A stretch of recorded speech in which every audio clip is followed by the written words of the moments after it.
So here we go with how to heat the fermentation chamber.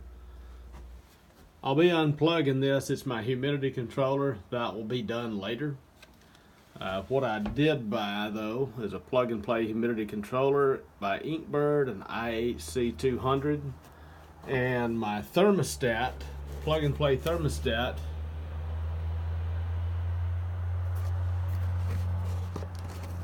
includes a 5-foot temperature probe,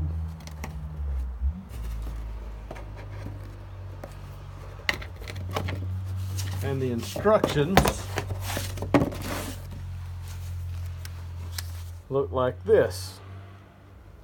Plug and play temperature controller, and there's a decision tree you go down when you're setting different temperatures and stuff like that. There'll be some different displays.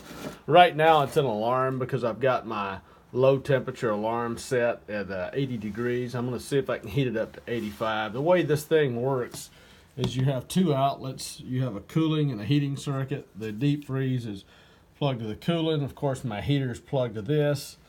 And then you'll set this according to whatever your recipe is. I got a magnetic power strip here. And go ahead and unplug that humidity controller. But I've got my Inkbird, it's plugged into that. And I've got, like I said, my freezer, my heater, and here's the temperature probe lead. So I'll insulate this hole later. That's the hole I drilled in the side of the freezer. We go inside. This is the temperature probe. Now I put it in between the cooling coils of the freezer, so if there's any condensation it won't drip on there. And I also did the same thing with the humidity sensor. You definitely wouldn't want to get any water in there. You'd probably ruin it. So that's where they'll come in. And then for a heat source, you don't want to use light.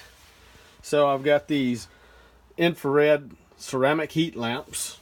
Got those off Amazon as well. And they're putting out the heat of a 75 watt light bulb, but there's no light. So I've got two of them for 150 watts. And if that's not enough, you can get more powerful ones. So the first stage, we're just going to see if I can get this to come up to the temperature. And I can see right now it dropped some when I open the door, but you see it's starting to come up. It's very accurate. And temperature outside right now is about probably 40 degrees, and this took it up to 56 degrees in just a few minutes, so I don't think I'll have any trouble there. So I'll probably clean this up a little bit, but anyway, I think it's gonna work.